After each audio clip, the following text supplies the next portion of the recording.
എന്താ ഞാൻ പറഞ്ഞത് ലാസ്റ്റ്? ബവൽ ഗിയർ എന്താ പറഞ്ഞിട്ടുണ്ടായിരുന്നത്?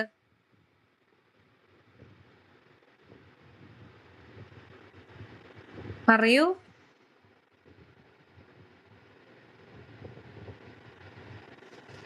ഓർമ്മയുണ്ടോ? എന്ത് പറ്റി? ആരും മിണ്ടുന്നില്ലല്ലോ. പഠിച്ചില്ല? കഴിഞ്ഞ ദിവസത്തെ ക്ലാസ്സിൽ എടുത്തതൊന്നും നോട്ട്സ് പഠിച്ചില്ല? ഞാൻ ഓരോരുത്തരുടെ കഴിഞ്ഞ ക്ലാസ്സിൽ ഉണ്ടായില്ല. ആ കഴിഞ്ഞ അപ്പൊ ഞാൻ ക്ലാസ്സിൽ നോട്ടുകൾ നോക്കി വരണുള്ളൂ. കഴിഞ്ഞ ക്ലാസ്സിൽ ഉണ്ടായിരുന്നവര് കുറച്ച് പേരുണ്ടല്ലോ.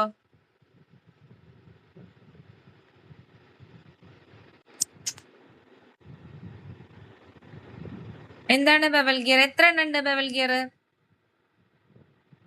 എത്ര ബവൽ ഗിയർ രണ്ട്. ഉണ്ട്? ആ രണ്ട് ബവൽ ഗിയർ ഉണ്ട്. നമ്മൾ പറഞ്ഞു. അതായത് നമ്മൾ ബവൽ ഗിയർ ഒക്കെ ഞാൻ കാണിച്ചു തരാന്ന് പറഞ്ഞിട്ടുണ്ടായിരുന്നു. അതായത് നമ്മള് ഇങ്ങനെയായിരുന്നു നമ്മൾ പറഞ്ഞു നിർത്തിയിട്ടുണ്ടായിരുന്നത്. നമ്മുടെ ടൈപ്പ് റൈറ്റർ വർക്ക് ചെയ്യുന്ന സമയത്ത് നമുക്കറിയാം നമ്മുടെ റിബൺ അല്ലേ, റിബൺ ഇങ്ങനെ അങ്ങോട്ടും ഇങ്ങോട്ടും, അതായത് റൈറ്റ് സൈഡിലേക്കും ലെഫ്റ്റ് സൈഡിലേക്കും അത് കണ്ടിന്യൂസ്ലി മൂവ് ചെയ്തുകൊണ്ടിരിക്കുകയാണ്. റൈറ്റ് സൈഡിലേക്ക് മൂവ് ചെയ്തിട്ട് അതവിടെ ആ റിബൺ അവിടെ കംപ്ലീറ്റ് ആയി കഴിഞ്ഞിട്ടുണ്ടെങ്കിൽ അത് ഓട്ടോമാറ്റിക് റിബൺ റിവേഴ്സ് മൂവ്മെന്റ് ചെയ്യും. അതിനെ നമ്മൾ പറയുന്നതാണ് റിബൺ റിവേഴ്സ് മൂവ്മെന്റ്, അല്ലെങ്കിൽ റിബൺ ഓട്ടോമാറ്റിക് മൂവ്മെന്റ് ആണ്. അങ്ങോട്ടും ഇങ്ങോട്ടും ലെങ്ത് വൈസ് മൂവ്മെന്റ് എന്നൊക്കെ പറയും. Length vice movement, ribbon reverse movement എന്നൊക്കെ പറയും. ആ സമയത്ത് തന്നെ റിബൺ അപ്പ് ആൻഡ് ഡൗൺ മൂവ്മെന്റും കൂടി ചെയ്യുന്നുണ്ട്. അപ്പോൾ അപ്പ് ആൻഡ് ഡൗൺ മൂവ്മെന്റ് എന്നും കൂടി പറയും. ഇങ്ങനെ ചെയ്യാൻ വേണ്ടിയിട്ട് രണ്ട് ഗിയറുകള് മെയിൻ ഷാഫ്റ്റിൽ ഘടിപ്പിച്ചിട്ടുണ്ട്. രണ്ട് ചെറിയൊരു തിന്നായിട്ടുള്ള ഒരു കമ്പി പോലെ ഒരു ഭാഗമാണ്. നമ്മളത് കണ്ടിട്ടുണ്ടാവില്ല, കാരണം അത് മെഷീൻ തുറന്ന് നോക്കുമ്പോഴാണ് കാണുന്നത്. അതായത് ആ ഒരു മുകളിലുള്ള ആ ഒരു കവറ് മാറ്റി റിബണിന്റെ ആ ഒരു സൈഡിലേക്ക് നോക്കുമ്പോഴാണ് അത് കാണാനായിട്ട് സാധിക്കുള്ളൂ. നമ്മളിവിടെ ശ്രദ്ധിക്കേണ്ട കാര്യം, രണ്ട് ബെവൽ ഗിയർ ആണുള്ളത്. രണ്ടെണ്ണം ഉണ്ട്, റൈറ്റ് സൈഡിലും പിന്നെ എവിടെയാണ്, ലെഫ്റ്റ് സൈഡിലും റൈറ്റ് സൈഡിലും ആണ്. One bevel gear is attached to each of the ribbon spool shaft which causes the lengthwise movement of ribbon. കണ്ടോ, നമ്മൾ പറയുന്നുണ്ട് ഇവിടെ ലെങ്ത് വൈസ് മൂവ്മെന്റ് ഉണ്ട്. നമ്മുടെ റിബൺ എന്താ ഉള്ളത്, ലെങ്ത് വൈസ് മൂവ്മെന്റിന് വേണ്ടി ഹെൽപ്പ് ചെയ്യുന്ന ഒരു ഭാഗമാണ് ബെവൽ ഗിയർ എന്ന് പറയുന്നത്. അതായത് ഈ ഒരു സ്പൂൾ ഷാഫ്റ്റ് എന്ന് പറഞ്ഞിട്ടുണ്ടെങ്കിൽ നമ്മുടെ റിബൺ ഇങ്ങനെ കറങ്ങി നിൽക്കുന്ന ഭാഗമാണ്. എവിടെയാണ് റിബൺ? രണ്ട് സ്പൂൾ ഷാഫ്റ്റ് ഉണ്ട് നമുക്ക്, റൈറ്റ് സൈഡിലുണ്ട്, റൈറ്റ് എൻഡിലും ലെഫ്റ്റ് എൻഡിലും ഉണ്ട്. ഈ രണ്ട് സ്പൂൾ ഷാഫ്റ്റിലും റിബൺ ഒന്നിൽ നിറഞ്ഞു കഴിഞ്ഞാൽ, ഒന്നിലിങ്ങനെ ചുറ്റി ചുറ്റി ചുറ്റി വന്നു കഴിഞ്ഞിട്ടുണ്ടെങ്കിൽ ആ ഒരു എൻഡ് എത്തും അല്ലെ. അപ്പൊ എന്ത് സംഭവിക്കും, റിബൺ റിവേഴ്സ് മൂവ്മെന്റ് ചെയ്യാൻ തുടങ്ങും. അതായത് എവിടെയാണോ റിബൺ, ഇപ്പുറത്തെ സ്പൂൾ ഷാഫ്റ്റിൽ റിബൺ ഉണ്ടായിരിക്കില്ല, അവിടത്തേക്ക് ഓട്ടോമാറ്റിക് കറങ്ങാൻ തുടങ്ങും. ഇനി അവിടുത്തെ ആ ഒരു ഭാഗം നിറഞ്ഞു കഴിഞ്ഞാൽ റിബൺ കാരിയർ അങ്ങനെയാണ് പറയാ, റിബൺ കാരിയർ അവിടെ ആ ഒരു റിബൺ ചുറ്റി ചുറ്റി ചുറ്റി ഫുള്ളായി കഴിഞ്ഞിട്ടുണ്ടെങ്കിൽ എന്ത് ചെയ്യും, വീണ്ടും ഇത് അടുത്ത ഭാഗത്തേക്ക് റിവേഴ്സ്ലി മൂവ് ചെയ്യാനായിട്ട് തുടങ്ങും. അതുകൊണ്ടാണ് റിബൺ റിവേഴ്സ് മൂവ്മെന്റ് എന്ന് പറയുന്നത്. അതായത് രണ്ട് സൈഡിലേക്ക് റിബൺ ഇങ്ങനെ മൂവ് ചെയ്തുകൊണ്ടിരിക്കും. അങ്ങനെ മൂവ് ചെയ്യാനായിട്ട് one bevel gear is attached to each of the ribbon spool shaft. ഈ ഒരു സ്പൂൾ ഷാഫ്റ്റിൽ ഇത് കണക്ട് ചെയ്തിട്ടുണ്ടാവും എന്നാണ് നമ്മൾ കഴിഞ്ഞ ദിവസം പറഞ്ഞത്. എന്താണ് spool shaft? There are two spool shaft. അപ്പൊ ഇതെല്ലാം കണക്റ്റഡ് ആയതുകൊണ്ട് നമുക്ക് ഇതെല്ലാം രണ്ടെണ്ണാണ്. ബെവൽ ഗിയർ രണ്ടെണ്ണാണ്, സ്പൂൾ ഷാഫ്റ്റ് രണ്ടെണ്ണാണ്. Okay, a bevel gear is fixed at the lower end of the spool shaft എന്നാണ് പറയുന്നത്. നമ്മൾ പറഞ്ഞു ലൈൻ സ്പേസ് പോൾ. എന്താ പഠിച്ചത്? ലൈൻ സ്പേസ് പോൾ കഴിഞ്ഞ ദിവസം ഞാനത് ഒന്ന് സൂചിപ്പിച്ചിരുന്നു. Line space pawl is a small metal piece. ഒരു ചെറിയൊരു മെറ്റൽ പീസ് ആണ്. It is attached with the line space lever. എവിടെയാണ് ലൈൻ സ്പേസ് ലിവർ ഉള്ളത്? എവിടെയാണ് ലൈൻ സ്പേസ് ലിവർ ഉള്ളത്? നമ്മൾ കഴിഞ്ഞ ദിവസം പറഞ്ഞിട്ടുണ്ടായിരുന്നു. നമ്മൾ ഒരു ലൈൻ സ്പേസ് ലിവർ അല്ലെങ്കിൽ കാരേജ് റിട്ടേൺ ലിവർ യൂസ് ചെയ്യുന്ന സമയത്ത്, അല്ലെങ്കിൽ അത് ഓപ്പറേറ്റ് ചെയ്യുന്ന സമയത്ത് നമ്മൾ ലെഫ്റ്റ് ഹാൻഡ് കൊണ്ടാണ് അല്ലേ, ലെഫ്റ്റ് ഹാൻഡ് കൊണ്ടാണ് നമ്മൾ ഈ ഒരു ലൈൻ സ്പേസ് ലിവർ തട്ടുന്നത്. അത് ചെയ്യുന്ന സമയത്ത് അവിടെ രണ്ട് കാര്യങ്ങൾ നടക്കണം അല്ലേ, രണ്ട് കാര്യങ്ങൾ നടക്കണം. എന്തൊക്കെ നടക്കണം നമുക്ക്? ഈ ഒരു ലിവറിന്റെ പേര് തന്നെ എന്താണ്? ഒന്നാമത്തെ പേര് ലൈൻ സ്പേസ് ലിവർ, അല്ലെങ്കിൽ സിലിണ്ടർ എന്താ പറയാ, carriage return liver. Carriage return liver എന്നാണ്. അത് യൂസ് ചെയ്യുന്നത് കൊണ്ട് നമുക്ക് അവിടെ രണ്ട് കാര്യങ്ങൾ പ്രോപ്പർ ആയിട്ട് നടക്കണം. ഏതൊക്കെ രണ്ട് കാര്യങ്ങള്? ഏതൊക്കെയാണ് രണ്ട് കാര്യങ്ങള്? ഏതൊക്കെയാ? ഒന്നാമത്തെ കാര്യം ഒന്നാമത്തെ കാര്യം റൈറ്റിലേക്ക് എത്തണം അല്ലെ. എന്താണ്? കാരേജ് റൈറ്റിലേക്ക് എത്തണം. കാരണം നമ്മുടെ ആ ഒരു എൻഡ് എത്തി, പേപ്പർ ടൈപ്പ് ചെയ്ത് കഴിഞ്ഞു, നമുക്ക് നമുക്കിനി ടൈപ്പ് ചെയ്യണം. അതുകൊണ്ട് നമ്മുടെ കാരേജ് എവിടേക്ക് പോകണം? റൈറ്റ് സൈഡിലേക്ക് മൂവ് ചെയ്യണം. അപ്പൊ ഒന്നാമത്തെ കണ്ടീഷൻ എന്താണ്? കാരേജ് റൈറ്റ് സൈഡിലേക്ക് മൂവ് ചെയ്യണം. രണ്ടാമത്തെ കണ്ടീഷൻ എന്താ? രണ്ടാമത്തെ കാര്യം എന്താ വേണ്ടത്? നമുക്ക് കാരേജ് റൈറ്റ് സൈഡിലേക്ക് എത്തിയാൽ മാത്രം പോരാ, പകരം എന്ത് വേണം? നെക്സ്റ്റ് ലൈൻ കിട്ടണം. നമുക്കൊരു പുതിയ ലൈൻ കിട്ടണം അല്ലെ? നെക്സ്റ്റ് വരിയിലേക്ക് എത്തണം, നെക്സ്റ്റ് ലൈൻ കിട്ടണം. അതിന് വേണ്ടിയിട്ടാണ് നമ്മൾ അവിടെ ലൈൻ സ്പേസ് വേണം നമുക്ക്. എങ്കിൽ മാത്രമാണ് നമുക്ക് അടുത്ത ആ ഒരു എന്താ പറയാ മാറ്റർ ടൈപ്പ് ചെയ്ത് പോകാനായിട്ട് പറ്റുള്ളൂ. സോ നമുക്ക് രണ്ട് കാര്യം അവിടെ നടക്കണം. അതുകൊണ്ടാണ് അതിന്റെ പേര് എങ്ങനെ വന്നത്? കാരേജ് റിട്ടേൺ ലിവർ അല്ലെങ്കിൽ ലൈൻ സ്പേസ് ലിവർ എന്ന് പറയുന്നത്. ഈ ലൈൻ സ്പേസ് പോൾ എന്ന് പറയുന്നത് ഒരു ഇന്നർ പാർട്ടാണ്, ഒരു ചെറിയൊരു ഭാഗമാണ് ഉള്ളിലുള്ളത്. കാരണം എന്താണെന്ന് വെച്ച് കഴിഞ്ഞാൽ നമ്മൾ കാരേജ് റൈറ്റ് സൈഡിലേക്ക് മൂവ് ചെയ്യാൻ കുഴപ്പമില്ല. നമ്മൾ ലൈൻ സ്പേസ് ലിവർ തട്ടുമ്പോൾ കാരേജ് റൈറ്റിലേക്ക് മൂവ് ചെയ്യും. പക്ഷേ അറ്റ് എ ടൈം നമ്മുടെ സിലിണ്ടർ ഒന്ന് തിരിയണം അല്ലെ? സിലിണ്ടർ നമുക്ക് ഒന്ന് തിരിയണം, എങ്കിൽ മാത്രമാണ് എന്ത് സംഭവിക്കുള്ളൂ? നമുക്ക് പുതിയൊരു ലൈൻ കിട്ടുള്ളൂ. ആദ്യമായി കേൾക്കുന്നവരുണ്ടോ അതില്? പുതിയ ജോയിൻ ചെയ്ത കുട്ടികൾ ആദ്യമായിട്ടാണോ ഈ ഭാഗം? അതായത് എന്റെ ക്ലാസ്സിൽ ആദ്യമായിട്ടാണ്. അതെനിക്കറിയാം, ഞാൻ അതല്ല ഉദ്ദേശിച്ചത്. ഈ കാര്യങ്ങളെല്ലാം കേൾക്കുന്നത് ആദ്യമായിട്ടാണോ? പുതിയതായിട്ട് ജോയിൻ ചെയ്തവര് ആണോ? ആണോ? ഇന്നില്ലേ? ആദ്യമായിട്ട് എന്റെ ക്ലാസ്സിലിരിക്കുന്നവരില്ലേ ഇതില്? ഒന്ന് അൺമ്യൂട്ട് ചെയ്തിട്ട് പറയോ? ഞാൻ എന്തോ? വിഷ്ണുപ്രിയ. ആദ്യമായിട്ടാണോ ഈ കാര്യങ്ങളൊക്കെ കേൾക്കുന്നത്? ക്ലാസ്സാണ്. ആ കേട്ടിട്ടുണ്ട്.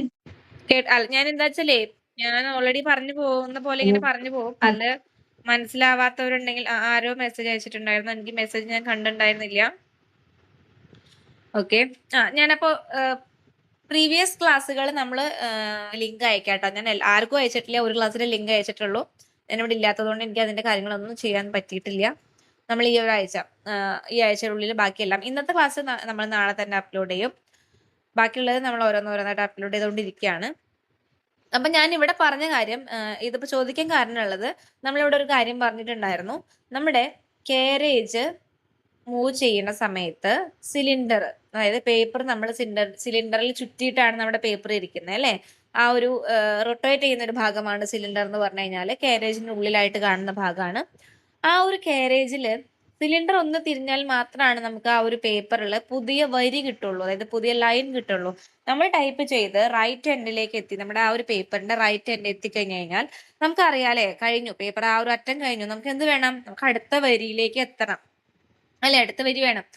അടുത്ത വരി എത്തണമെങ്കിൽ നമുക്ക് അവിടെ രണ്ട് കാര്യം വേണം. ഒന്നാമത്തെ കാര്യം നമ്മുടെ ഈ ഒരു സിലിണ്ടർ ഒന്ന് തിരിയുകയും വേണം. പിന്നെ രണ്ടാമത്തെ കാര്യം എന്താണ്? നമ്മുടെ കാരേജ് റൈറ്റ് സൈഡിലേക്ക് പോവുകയും വേണം. അതിന് വേണ്ടിയിട്ടാണ് നമ്മൾ എന്ത് ചെയ്യുന്നത്? കാരേജ് റിട്ടേൺ ലിവർ അല്ലെങ്കിൽ ലൈൻ സ്പേസ് ലിവർ അവിടെ ഓപ്പറേറ്റ് ചെയ്യുന്നത്. സോ നമ്മളിവിടെ പറഞ്ഞു വന്ന കാര്യം, ഈ line space pawl is a small metal piece. It is attached with line space lever. Line space ലിവറിൽ ഇത് അറ്റാച്ച് ചെയ്തിട്ടുണ്ട്.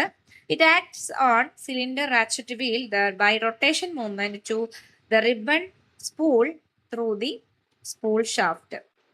റിബൺ അവിടെ മൂവ് ചെയ്യുന്നുണ്ട്, കാരേജ് അവിടെ തിരിയുന്നുണ്ട്, സിലിണ്ടർ തിരിയുന്നുണ്ട്, കാരേജ് റൈറ്റ് സൈഡിലേക്ക് അവിടെ എത്തുന്നുണ്ട്. ഇത്രയും കാര്യങ്ങൾ അവിടെ നടക്കുന്നുണ്ട്. അപ്പൊ ലൈൻ സ്പേസ് പോൾ എന്ന് പറയുന്നത് ഒരു ചെറിയൊരു മെറ്റൽ പീസ് ആണ്, ലൈൻ സ്പേസ് ലിവറുമായി കണക്ട് ചെയ്തിട്ടുണ്ട്. അടുത്തത് cylinder ratchet wheel. Cylinder ratchet wheel is A toothed wheel. Tooth എന്ന് പറഞ്ഞാൽ പല്ല് പോലത്തെ ഒരു പ്രൊജക്ഷൻ ഉള്ള വീലാണ്. പുറത്തേക്ക് ഇങ്ങനെ പല്ല് പോലെ നിൽക്കുന്നുണ്ടാവും. ഞാൻ പറഞ്ഞു സൈക്കിളിന്റെ ചങ്ങല ചുറ്റി പോണ കണ്ടിട്ടില്ലേ, അതുപോലത്തെ ഒരു വീലാണ്. It is fixed the left side of the cylinder. ശ്രദ്ധിക്കുക, ലെഫ്റ്റ് സൈഡിലാണ് സിലിണ്ടർ റാച്ചറ്റ് വീൽ ഉള്ളത്. It helps the uniform regular line spacing.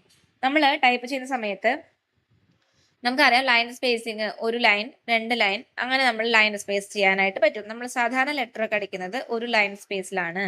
അതല്ലാതെ നമുക്ക് ജഡ്ജ്മെന്റോ അല്ലെങ്കിൽ വേറെ എന്തെങ്കിലും ഇപ്പോൾ ഒരു നോട്ടീസോ നമുക്ക് എല്ലാം രണ്ട് ലൈൻ സ്പേസ് വേണമെങ്കിൽ നമുക്ക് അതിനെ അഡ്ജസ്റ്റ് ചെയ്ത് നമുക്ക് ഇടാം. ഡിസ്പ്ലേ അടിക്കുമ്പോൾ നമുക്ക് കുറേ ലൈൻ സ്പേസ് വേണം, അല്ലെങ്കിൽ 3 ലൈൻ സ്പേസ് വേണമെന്നുണ്ടെങ്കിൽ നമുക്ക് അത് സെറ്റ് ചെയ്ത് ഇടാം.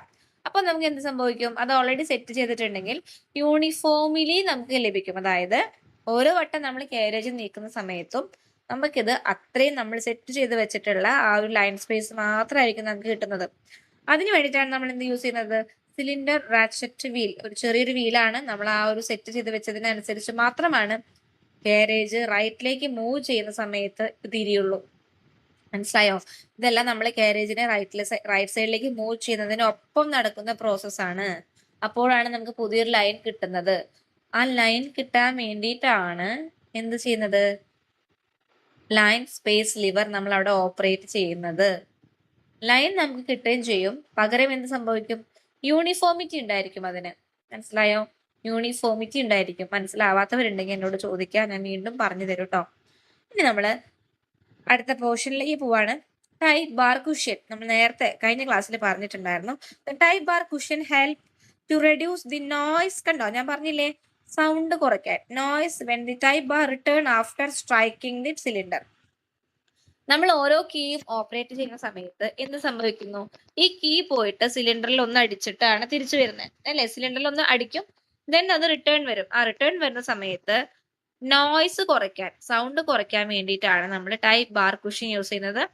The type bars are resting on the type bar cushion. Type ബാറുകളെല്ലാം ടൈപ്പ് ബാർ കുഷ്യനിൽ റെസ്റ്റ് ചെയ്യുന്നു. ടൈപ്പ് ബാർ കുഷ്യൻ എന്ന് പറഞ്ഞാൽ റെസ്റ്റ് ചെയ്യുന്നു. Type bar cushion prevents injury to the type bar. Type ബാറുകളെല്ലാം നശിക്കാതെ, കേടുപാടുകളൊന്നും സംഭവിക്കാതെ സൂക്ഷിച്ചു വെക്കുന്ന ടൈപ്പ് റൈറ്ററിലെ ഒരു ഭാഗമാണ് എന്ത്? Type bar cushion. വളരെ സോഫ്റ്റ് ആയിട്ടുള്ള ഒരു മെറ്റീരിയൽ ആണ്. അതിലാണ് നമ്മൾ ടൈപ്പ് ബാറുകളെല്ലാം റെസ്റ്റ് ചെയ്യുന്നത്. മനസ്സിലായോ? നമ്മൾ ഒരു കീ പ്രസ് ചെയ്യുന്ന സമയത്ത് ഈ ടൈപ്പ് ബാറുകളെല്ലാം എന്ത് ചെയ്യും? അവിടെ നിന്നും ഉയർന്നു വന്നിട്ടാണ് എവിടെ തട്ടുന്നത്? സിലിണ്ടറിലേക്ക് അടിക്കുന്നത് അല്ലെ? തിരിച്ച് വളരെ സ്പീഡിലാണ് തിരിച്ചു അത് വീഴാം. ആ വീഴുന്ന സമയത്ത് അതിന്റെ നോയ്സ് കുറയ്ക്കാനും അതുപോലെ തന്നെ ടൈപ്പ് ബാറുകള് അവർക്ക് ഇഞ്ചുറി ഒന്നും ഇല്ലാതെ സൂക്ഷിക്കാനും വേണ്ടിയിട്ടാണ് നമ്മൾ താഴെ ഒരു റബ്ബർ പോലെ അല്ലെങ്കിൽ ഒരു സോഫ്റ്റ് മെറ്റീരിയൽ വെച്ചിട്ടുള്ളത്. നമ്മൾ എന്തിനാ കുഷ്യനിലിരിക്കാന്ന് പറയാ? കുഷ്യനിലിരിക്കുന്ന പോലെ എന്നൊക്കെ നമ്മൾ പറയില്ലേ? അത് വളരെ സുഖാണ് അല്ലേ? സ്മൂത്ത് ആയിട്ട് വളരെ സോഫ്റ്റ് ആയിട്ടൊക്കെ ഇരിക്കുന്ന ഒരു ഭാഗമാണ്. അപ്പൊ അതുപോലെ തന്നെ ടൈപ്പ് ബാറുകളെയും നമ്മൾ സൂക്ഷിച്ചു വെക്കുന്ന ഒരു ഭാഗമാണ് എന്ത്? Type bar cushion. ഓക്കെ, എന്താണ് അലൈൻമെന്റ് എന്ന് പറഞ്ഞു കഴിഞ്ഞാല്? Forming of letters in a regular line with even space between them is called alignment. നമ്മൾ പറയില്ലേ central alignment, justify, right aligned, left aligned എന്നൊക്കെ നമ്മൾ പഠിച്ചിട്ടുണ്ട് വേർഡില്. ഇവിടെ നമ്മൾ അലൈൻമെന്റ് എന്ന് പറയുന്നത് എന്താണ്? അലൈൻമെന്റ് എന്ന് പറയുന്നത് നമ്മള് ടൈപ്പ് ചെയ്യുന്ന സമയത്ത് ഒരേ വരി അല്ല യൂണിഫോമിറ്റിയോട് കൂടി നമുക്ക് ടൈപ്പ് ചെയ്യാൻ പറ്റണം. അതിനെയാണ് നമ്മൾ അലൈൻമെന്റ് എന്ന് പറയാം. ഇനി അവിടെ നമ്മൾ പഠിക്കണം കോസസ് ഫോർ ബാഡ് അലൈൻമെന്റ്. എന്താണ് കോസസ് ഫോർ ബാഡ് അലൈൻമെന്റ്? തെറ്റായത് അല്ലെങ്കിൽ ഒരു ഭംഗിയില്ലാത്ത അലൈൻമെന്റ് എന്തൊക്കെയാ ഉണ്ടാവുക? അത് നമ്മൾ പഠിച്ചു വെക്കേണ്ട കാര്യമാണ്. കുറച്ച് ഇമ്പോർട്ടന്റ് ആണ്. കാരണം നമുക്ക് ടൈപ്പിസ്റ്റ്, കമ്പ്യൂട്ടർ അസിസ്റ്റന്റ് എക്സാം എഴുതുന്ന ആൾക്കാർക്ക് അറിയാൻ പറ്റും, സ്റ്റേറ്റ്മെന്റ് ലെവൽ ക്വസ്റ്റ്യൻസ് ആണ് ചോദിക്കുന്നത്. കൂടുതലും സ്റ്റേറ്റ്മെന്റ് ലെവൽ ക്വസ്റ്റ്യൻസ് ആണ്. അതായത് നമുക്കൊരു കഥ പോലെ നമ്മളോട് ചോദിക്കും, എന്നിട്ട് അതിൽ നിന്ന് ഒരു ഓപ്ഷനാണ് നമ്മളോട് പറയാം. നമുക്ക് ചോദിക്കാം കോസസ് ഓഫ് ബാഡ് അലൈൻമെന്റ് എന്ന് പറഞ്ഞിട്ട് വേണമെങ്കിൽ നമുക്ക് ഇതിലെ 3 പോയിന്റ് നമ്മൾക്ക് ചിലപ്പോൾ അവർ തരും അല്ലെ? 3 പോയിന്റ് എന്ന് തരാം. ഒരെണ്ണം മാത്രമായിരിക്കും അതിലില്ലാത്തത് ഉണ്ടാവാം. അപ്പൊ നമ്മൾ എന്ത് മനസ്സിലാക്കിയിരിക്കണം? നമ്മൾ അതിന്റെ ഒരു തിയറി കംപ്ലീറ്റ് അറിഞ്ഞിരിക്കണം. നമ്മൾ നേരത്തെ കഴിഞ്ഞൊരു ക്ലാസ്സിൽ റാച്ചറ്റ് വീല്, റാച്ചറ്റ് വീൽ അല്ല, rocker mechanism, pinion wheel, dog block, escapement wheel, ഇതിനെ കുറിച്ചൊക്കെ സംസാരിച്ചിട്ടുണ്ടായിരുന്നു. ഇതെല്ലാം കുറച്ച് ഡീപ്പായിട്ട് ഞാൻ പറഞ്ഞിട്ടുണ്ട്. അതിന്റെ മെക്കാനിസം എങ്ങനെയാണ്, അത് കറങ്ങുന്നത് എങ്ങനെയാണ്. നിങ്ങൾ അത് അങ്ങനെ തന്നെ മനസ്സിലാക്കി വെച്ചാൽ മാത്രമാണ് സ്റ്റേറ്റ്മെന്റ് ലെവൽ ക്വസ്റ്റ്യൻസ് വരുമ്പോൾ നമുക്ക് കൺഫ്യൂഷൻ ഇല്ലാതെ നമ്മൾ നമ്മുടെ മനസ്സിലേക്ക് അതിന്റെ മീനിങ്, ഇന്നർ മീനിങ് ഡെപ്തിൽ അറിഞ്ഞിരിക്കണം. കഥ പോലെ നമുക്കറിയാം. നമുക്ക് എങ്ങനെയാ അറിയാം? ഒരു സ്വിച്ച് ഇട്ട് കഴിഞ്ഞാൽ ലൈറ്റ് കത്തുന്നു നമുക്കറിയാം അല്ലെ? സ്വിച്ച് ഇട്ട് ലൈറ്റ് കത്തുന്നു നമുക്കറിയാം. പക്ഷെ അതിനുള്ളിൽ നടക്കുന്ന കാര്യങ്ങൾ നമുക്കറിയില്ല. അത് നമ്മളോട് ചോദിച്ചാലും നമുക്കറിയില്ല എങ്ങനെയാണ് വയർ ഇരിക്കുന്നത്, അതിന്റെ കളർ ഏതാണെന്ന് നമുക്കറിയില്ല. പക്ഷേ ടൈപ്പ് റൈറ്റർ മെക്കാനിസം പഠിക്കുന്ന സമയത്ത് നമ്മൾ അതിന്റെ ഉള്ളിൽ എന്തൊക്കെ നടക്കുന്നു, നമ്മളൊരു കീ പ്രസ് ചെയ്യുമ്പോൾ അവിടെ ഏതൊക്കെ ഭാഗങ്ങളാണ് അവിടെ മൂവ് ചെയ്യുന്നത്, എന്തൊക്കെയാണ് അവിടെ സംഭവിക്കുന്നത്, എങ്ങനെയാണ് നമ്മുടെ ഒരു ലെറ്റർ നമ്മൾ ഇവിടെ വെറുതെ ഒന്ന് പ്രസ് ചെയ്യുമ്പോൾ നമ്മുടെ കാരേജിൽ ഇരിക്കുന്ന അല്ലെങ്കിൽ സിലിണ്ടറിൽ ചുറ്റിയിരിക്കുന്ന പേപ്പറിൽ എങ്ങനെ ഇംപ്രഷൻ വരുന്നു എന്നുള്ളത് നമുക്ക് കൃത്യമായി അറിയണം അല്ലെ? എന്തുകൊണ്ട് സ്പേസ് ബാർ സ്ട്രൈക്ക് ചെയ്യുമ്പോൾ അവിടെ ഇംപ്രഷൻ വരുന്നില്ല? എന്തുകൊണ്ടാണ് അവിടെ ഇംപ്രഷൻ വരാത്തത്? പക്ഷെ അവിടെ കാരേജ് മൂവ് ചെയ്യുന്നുണ്ട് എന്നുള്ളതൊക്കെ നമുക്ക് അറിയണം. നമ്മൾ പഠിച്ചു. സ്പേസ് ബാർ സ്ട്രൈക്ക് ചെയ്യുന്ന സമയത്ത് no impression but carriage moves 1 degree towards left. Carriage ലെഫ്റ്റിലേക്ക് 1 ഡിഗ്രി മൂവ് ചെയ്യും നമുക്കറിയാം. അവിടെ ഇംപ്രഷൻ വരുന്നില്ല. വൈ? എന്തുകൊണ്ടാണ്? Space bar is directly connected to എവിടെ? ഞാൻ അത് കഴിഞ്ഞ ദിവസം പറഞ്ഞോളൂ. ആരാ പറയാൻ വന്നു? Escapement no. അതിന് വേറൊരു പേര് പറഞ്ഞ പോലെ ഞാൻ space bar is directly connected to എവിടേക്കാണ് ഡയറക്ട്ലി കണക്ട് ചെയ്തിട്ടുള്ളത് സ്പേസ് ബാർ? അതിനവിടെ കീ ആയിട്ടോ അല്ലെങ്കിൽ റിബൺ ആയിട്ടോ ഒന്നും ബന്ധമില്ല. It's directly connected to dog block. മനസ്സിലായത്? ഡോഗ് ബ്ലോക്കിലേക്ക് ഡയറക്ട്ലി കണക്ട് ചെയ്തൊക്കെയാണ്. അതുകൊണ്ട് എന്താ കാരണം? അവിടെ റിബൺ മൂവ്മെന്റ് വേണ്ട. നമുക്ക് അവിടെ സ്പേസ് കീസ് അവിടെ കീ അവിടെ പോയി സ്ട്രൈക്ക് ചെയ്യേണ്ട കാര്യമില്ല, അല്ലെങ്കിൽ കീ അവിടെ പോയി ഇംപ്രഷൻ വരുത്തേണ്ട കാര്യമില്ല. നമുക്ക് ഒരു കാര്യം ആവശ്യമുള്ളൂ, കാരേജ് 1 ഡിഗ്രി ലെഫ്റ്റിലേക്ക് മൂവ് ചെയ്യണം. അവിടെ നമുക്കൊരു സ്പേസും വേണം. മനസ്സിലായോ? അപ്പൊ കാരേജ് മൂവ് ചെയ്യാൻ വേണ്ടിയിട്ടാണ് എന്ത് സംഭവിക്കുന്നത്? ലേറ്റ് ആവരുതേ, 9:30 തന്നെ ജോയിൻ ചെയ്യാം കേട്ടോ. ഒരു 5-10 മിനിറ്റ് ഓക്കെ, കുഴപ്പമില്ല. യെസ്, നെക്സ്റ്റ് നമ്മളിപ്പോ പറയാൻ കാരണം ആ ഒരു ഡെപ്തിൽ നമ്മൾ അറിഞ്ഞിരിക്കണം കാര്യങ്ങൾ. നമ്മൾ ഡെപ്തിൽ തന്നെ അറിഞ്ഞിരിക്കാം. Causes for bad alignment. നമ്മൾ അലൈൻമെന്റിന്റെ കാര്യം പറഞ്ഞു. നമ്മൾ വേർഡിൽ ചെയ്യണ സമയത്ത് right aligned, left aligned, justify അല്ലേ? നമുക്ക് നല്ല വൃത്തിയിൽ കിട്ടാൻ വേണ്ടി നമ്മൾ ജസ്റ്റിഫൈ, നമ്മൾ രണ്ട് സൈഡും ഈക്വലൈസ് ചെയ്ത് നല്ല വൃത്തിയാണ്, അതിനാണ് നമ്മൾ അലൈൻമെന്റ് എന്ന് പറയുന്നത്. നമുക്ക് എല്ലാ ലെറ്ററുകളെല്ലാം റെഗുലർ ആയിട്ട് അല്ലെങ്കിൽ യൂണിഫോമിറ്റി നമ്മൾ യൂണിഫോമിലി നമ്മളത് അറേഞ്ച് ചെയ്ത് വെച്ചിട്ടുണ്ടാവും. അപ്പൊ എന്തുകൊണ്ടാണ് ബാഡ് അലൈൻമെന്റ് സംഭവിക്കാൻ കാരണം? നമ്മുടെ ടൈപ്പ് റൈറ്ററിൽ ബാഡ് അലൈൻമെന്റ് സംഭവിക്കാനായിട്ടുള്ള കാരണം improper use of shift key. Shift key correct ആയിട്ട് യൂസ് ചെയ്തില്ലെങ്കിൽ, നമ്മൾ ചെറുവിരല് കൊണ്ട് ഇങ്ങനെ ഷിഫ്റ്റ് അമർത്തും, ചിലപ്പോൾ അത് പകുതി അമർന്നുണ്ടാവുള്ളൂ, പകുതി ഇത് വിട്ടുപോകും. ആ സമയത്ത് നമ്മുടെ ലെറ്റർ ചിലപ്പോൾ കയറിയും താഴ്ന്നൊക്കെ നിൽക്കാനായിട്ട് ചാൻസ് ഉണ്ട്. Bend in the type bar, നമ്മൾ ടൈപ്പ് ബാർ ഒടിഞ്ഞു പോയാലും ബാഡ് അലൈൻമെന്റ് ആയിരിക്കാം. ഡിഫക്റ്റീവ് ടൈപ്പ് ഗൈഡ്, ആ ഒരു നമ്മുടെ ടൈപ്പ് ബാർ വന്ന് അടിക്കുന്ന സ്ഥലല്ലേ, അതിനെന്തെങ്കിലും കേടുപാടുകൾ സംഭവിച്ചാൽ ബാഡ് അലൈൻമെന്റ് ആണ്. അൺഈവൻ ടച്ച്, നമ്മൾ ഒരിക്കലും നമുക്കൊരു സ്പീഡ് അല്ലാത്ത സമയത്ത്, നമുക്ക് ഒട്ടും ഒരു റിതം മൂവ്മെന്റിൽ നമുക്ക് ചെയ്യാൻ പറ്റുന്നില്ലെങ്കിൽ, നമ്മൾ വിരലുകളൊക്കെ ഒരേപോലെ ആയിരിക്കില്ല ചലിക്കുക അല്ലെ? നമ്മൾ ചിലപ്പോൾ ഒന്ന് അമർന്നു പോവും, ചിലപ്പോൾ ഒന്ന് തൊട്ടാലും ചിലപ്പോൾ അത് ഇംപ്രഷൻ വരില്ല. അതൊക്കെ നമ്മുടെ ഇംപ്രോപ്പർ ടച്ച് ആണ്, അല്ലെങ്കിൽ നമ്മളൊരു അൺഈവൻ ടച്ച് ആണ്. കറക്റ്റ് ആയിട്ടായിരിക്കില്ല നമ്മുടെ വിരലുകളെല്ലാം അവിടെ ടച്ച് ചെയ്യുന്നത്. ആ സമയത്തും എന്ത് സംഭവിക്കും? ബാഡ് അലൈൻമെന്റ് ആണ് സംഭവിക്കുന്നത്.